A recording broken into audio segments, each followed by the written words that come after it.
Thank you for joining us. I'm Simply Heather and you are watching Talking to the Stars.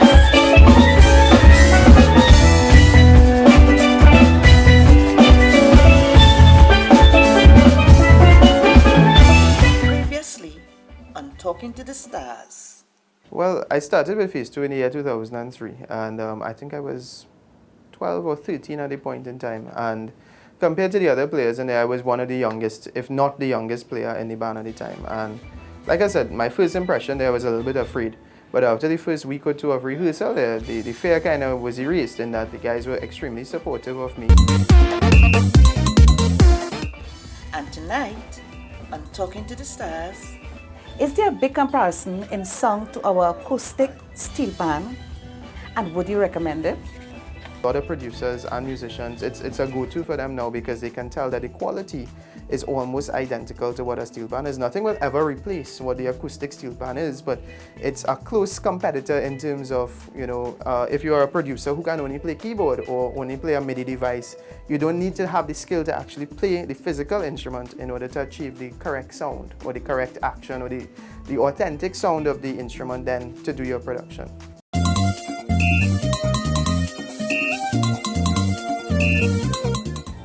Thank you for joining us. I'm Simply Heather and you are watching Talking to the Stars.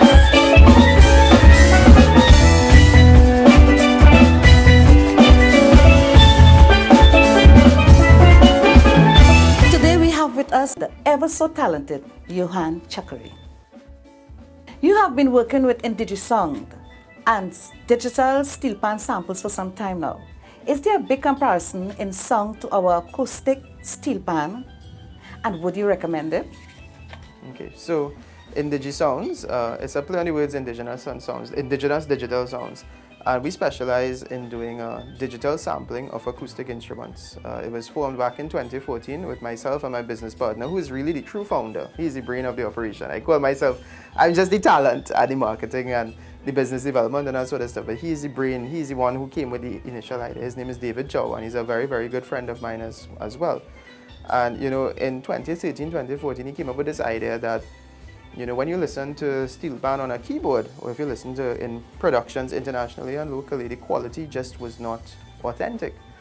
And he set himself out on a quest to say, well, how can I get the quality authentic? And the conclusion that he came to is we need to sample these instruments properly. We need to take the instruments into a controlled environment, a studio, and mic it properly and sample each note one at a time at different velocities and different volumes, and record it in a high definition way, edit it and map it out digitally such that it can be played on a keyboard or on any controlling device that's connected to a computer.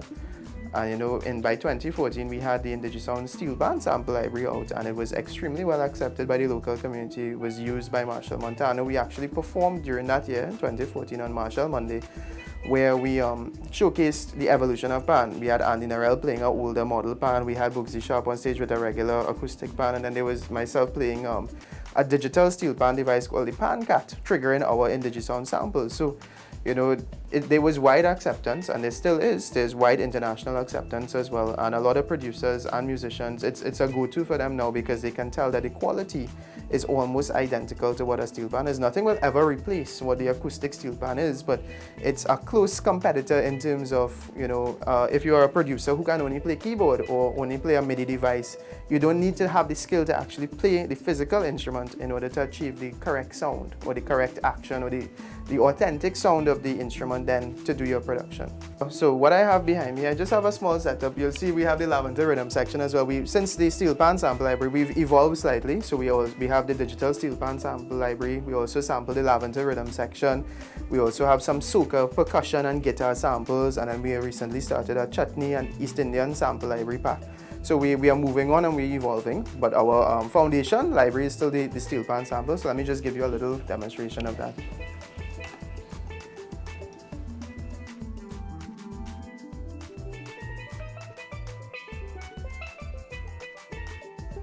Alright, so what you see here is we have our interface, and my computer here is hooked up. You have your monitor speakers, and I have a little keyboard here that I have controlling the computer.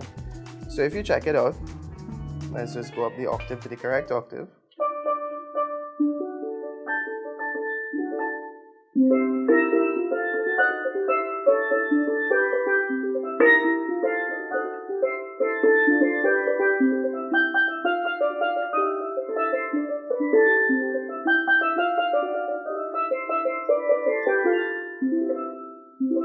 So that's just a little example of what the sample. This is our sample of And the it tenor sounds band. real. It sounds like Yeah, it sounds real. acoustic steel It pan. sounds a lot better than what the original digital version of it would have sounded like.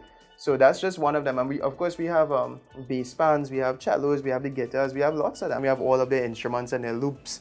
Similarly with the soca, we have a lot of guitar loops and that sort of stuff. So it's a large evolved library. So this is what we call a sample library or a percussion. Well, this one is a percussion sample kit. The first one was the digital steel pan sample kit or sample library. So with the Lavender Rhythm section, when it's still loading, it's going to take just a minute to finish loading here. But with this one, it allows a producer or a musician to have at their fingertips the drums of the Lavender Rhythm section. And so you'd have from these bigger drums here, which is what the guys, you see them sit on sometimes, the huge ones, they call them the junjuns. And so then you'd have stuff like the dudups, like the tune bass bands that they'd use.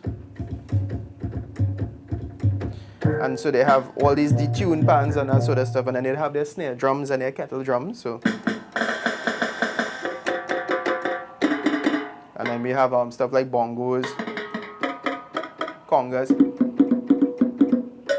cowbells. They have tuned cowbells, and then iron. So that's an example. The engine room, right? Correct. So if you were to play together, we have loops as well where you can actually just press down a few keys and get the entire thing at your fingertips, but you can also play it live, so we can play like.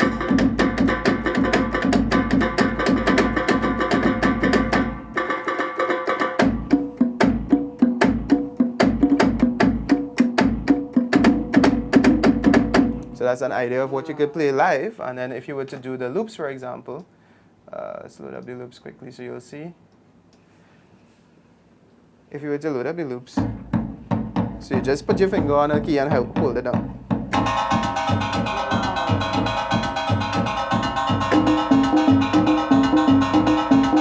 So that's just an example of what you could do with the loop library, And, with the Lavender Rhythm section. You have chutney. Well, the chutney is still in the works. It's going to be released later on this year.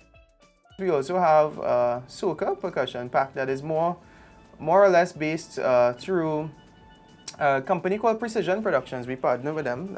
His main guy from Precision, his name is Casey Phillips. He's heavily involved in soca production. He's one of the best producers in Trinidad and Tobago, and dare I say the Caribbean and the world in terms of soca. And he worked with us to create these loops and percussion samples that can be used in soca production. So it's the same idea. It's percussion samples, but digital sounding percussion samples. So we have like.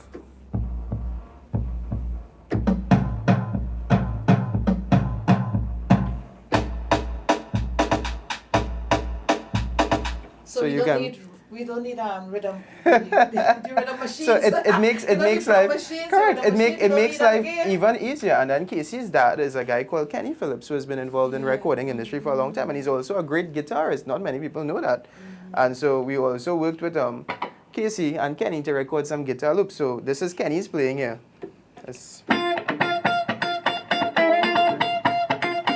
You can do stuff like.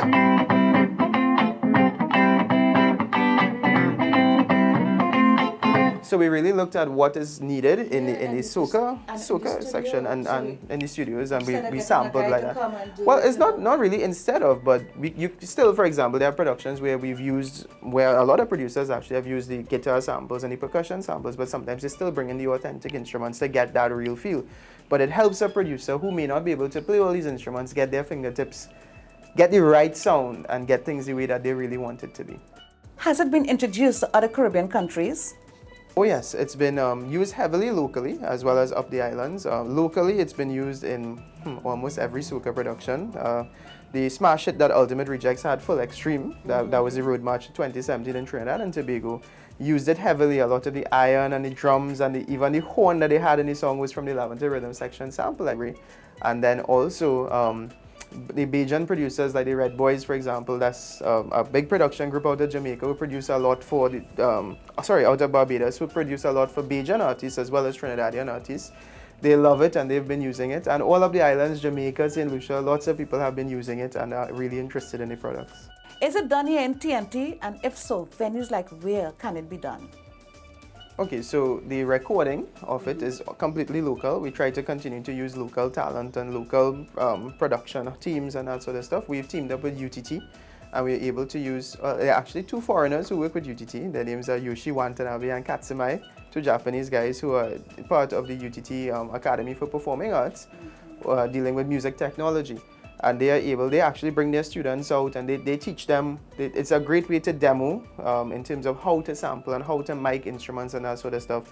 It works in everybody's favor. We get the product that we want. They get paid as well. The university gets money from us and they get paid. Their students get experience. We get to use the facility. We get to use the equipment, that sort of stuff.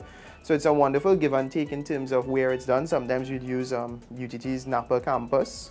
Sometimes we'd use different studios, different places. But we try to keep as much local talent involved and try to educate the younger ones coming up, the students coming up, to learn about it and how to do it. So it's all about the size of the room depending on the size of the drum. It's all about how the microphones are positioned. It's all about the types of microphones you use and that sort of thing.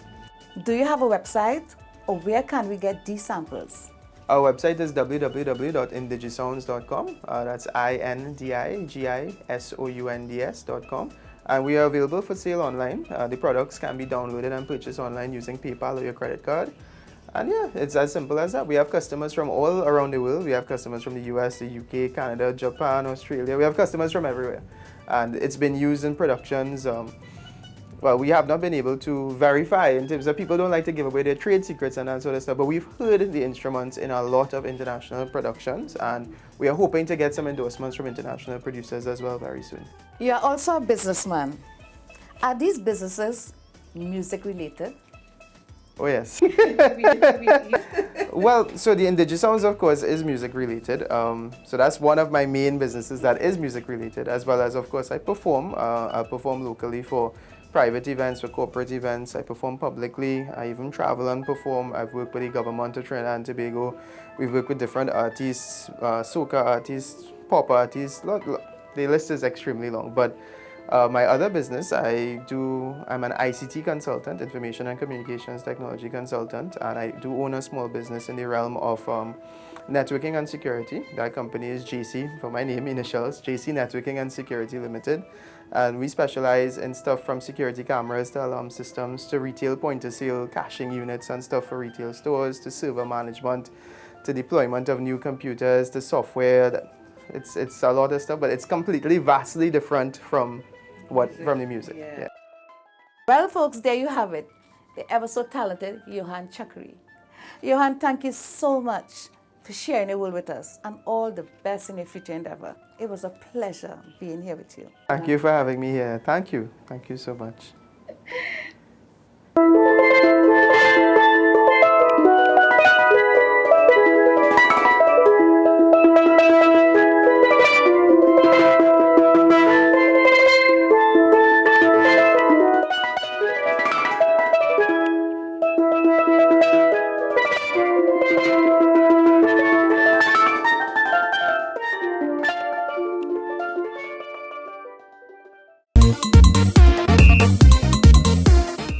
Next time on Talking to the Stars. You have been a contender in competitions for some time now with calypsos like The Whip, The Advice, I Got to Know You, Man in That, The Champion, just to name a few.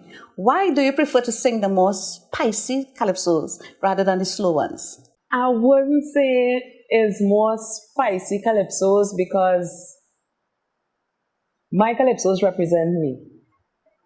Most of them would be what I've seen people experience. Sometimes maybe I may have experienced it myself, because The Whip, I wrote that in 2009. I was coming from a performance in Shogunas, and a taxi driver almost ran away with me, and the feeling that I had at the moment was, if I had a cat o' nine tail, I would have just be dropping lash on this man left, right, and center.